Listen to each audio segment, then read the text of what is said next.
Hi, sixth period. The last time we read, Kip and Molly were still alone in the woods after Hester walked off and probably passed away. So Molly, I think, just told. Okay, Molly just told Kip about her parents dying, and Kip was upset because she lied to him. I think I figured it out, she sniffed, looking up at the stars. Hester asked me what the difference between a story and a lie was. At the time, I told her that a story helps folks. Helps them do what? She asked. Well, I think I know the answer. A story helps folks face the world, even when it frightens them, and a lie does the opposite. It helps you hide. She felt Kip's arms loosen. S'pose that's all the tree does, really. He pulled back to look at her. It helps you lie to yourself and pretend the world ain't there. He reached for the medicine which was resting on the log behind him. He gave a wistful smile, perhaps for a moment, imagining himself whole, and then tossed the tin into the fire. Sparks flew up into the darkness as the tin began to crackle and hiss, his dream burning into nothing. Molly stared at him, watching as he stoically stirred and charred the charred remains of his crutch. With his crutch. Goodness. Kip, you're the bravest person I ever met. Kip wiped his nose and stared into the fire. You know what I wish for? No. Molly shook her head. No more wishes. He turned toward her. I wish that Ma and Dad could see us right now. Oh, Molly laughed, wiping her eyes. They'd be horrified. Nah. Kip shook his head, smiling. They'd be so proud, especially of you. Molly looked away, not wanting to cry again. And do you know what they'd say to us? Molly pressed her lips together. Tell me. They'd say, Kip, Molls, we love you dearly, and we want you both to live a good life. He stared out at the woods. But there's a whole family at that house that needs saving. Molly looked at him. In the warm glow, she could almost see the lines of her father's profile. Even more, she knew Kip was right. Escaping the night Gardner meant deserting the Windsors. She thought of Constance, her skin pale, body wasting away. She thought of the graves. She thought of Penny. Kip caught her eye. The folks are in trouble, Molls. Someone needs to go back and warn them about it before it's too late. And we're all they got. He nodded toward the wagon. Well, us and Galileo. Molly took a deep breath.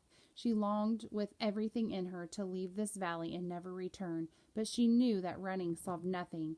They had to go back. She squeezed his hand tight. Let's hope that's enough. Chapter 42 is Return to the Sour Woods. Kip and his sister decided to wait until daybreak before returning into the Windsor Manor. They had only ever seen the Gardner appear at night, and they hoped that the light would protect them. After a few fitful hours by the fire, they awoke with the first rays of dawn and set out on the wagon. They rode into the valley without speaking, silence to match the silence.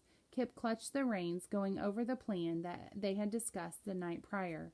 He would collect their things from the stables, and, if he could be found, give Dr. Crouch a proper burial. Molly, meanwhile, would go into the house and make one final attempt at convincing Master Windsor to leave with his family. It wasn't much of a plan, but at least they could say they tried. The job seemed simple enough, but when they rounded the final bend and Kip saw the house, he felt his entire body tense. You sure it's smart to go back there? He said. I'm sure it's not. Molly reached down and squeezed his hand. But there's what's smart and there's what's right. And Ma and Dad would want us to do what's right. Hold your breath, Kip said, and they rolled over the bridge.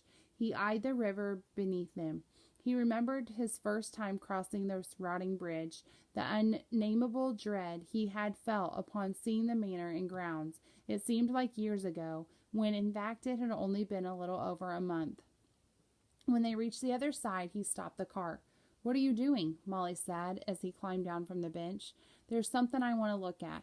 An idea was coming to him. Maybe there was a chance to do more than just warn the family. He slid Courage out from beneath his seat and fit it under his arm. I won't be long. You'd better not be, she said, taking the reins. He saw her nervously glance toward the river. You be careful near the water. Kip smiled. You be careful near the water. You be careful near the tree. He eyed the sun over the sour woods, morn and half over. If we want the family out by sundown, we best get moving. Molly nodded, snapped the reins, and continued toward the house. Kip watched her shrink into the distance, a tangle of wild hair atop a slender frame. She looked so different now, less like his big sister and more like a grown person, not a stranger exactly, but like someone he knew only in passing, someone with thoughts and joys and pains that were hidden to him. His gaze shifted to the tree. It rose up like a tower in the harsh morning light, offering welcome shade on a hot day, and scattered around it a bed of comfortable leaves to lie upon. He shook his head, thinking about what was waiting beneath those leaves. "Watch your step, Mols," he said under his breath. Kip turned around, resting the weight on the crutch. When Dad gave it to him, the cross piece had been taller than Kip's head. Now it was an effort to keep the crutch from slipping out from under his arm. Still, it was his courage, and he felt better simply for having it with him. He looked at the bridge that separated the island from the main road. Maybe this bridge was the key to stopping the tree? Kip had seen that what the Gardner was capable of, and had no intention of fighting him. But if he could somehow make the bridge collapse, then at least other people wouldn't be able to cross over. Maybe the tree would die on its own from a lack of fresh victims? It was at least worth a try. Kip moved onto the bridge, keeping one hand on the thick rope, looking for a weak spot in the wood. It was an ancient structure, and it felt continual surprise that it hadn't fallen into the river years ago. He hoped this meant that it wouldn't take much to chop it down. The boards were slick with dew and mildew, and he nearly slipped a few times as he hopped from plank to plank. He stopped a few feet from the main road, where he thought the bridge might be weakest. He set down his crutch and gingerly got to his knees. The sound of rushing water filled his ears as he leaned over the edge, peering at the beams beneath. Thick black trindles consumed the undercarriage. The roots extended all away from the island and ended just before the road. "So that's why the bridge ain't fallen down yet," he muttered, also impressed. "The tree don't want it to." Kip stared at the roots, something else sticking in his mind. He remembered their flight in the wagon.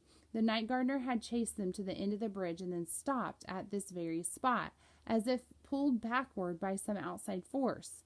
He remembered that night as he was spared in the garden when the same thing happened. "Of course," he said, sitting up.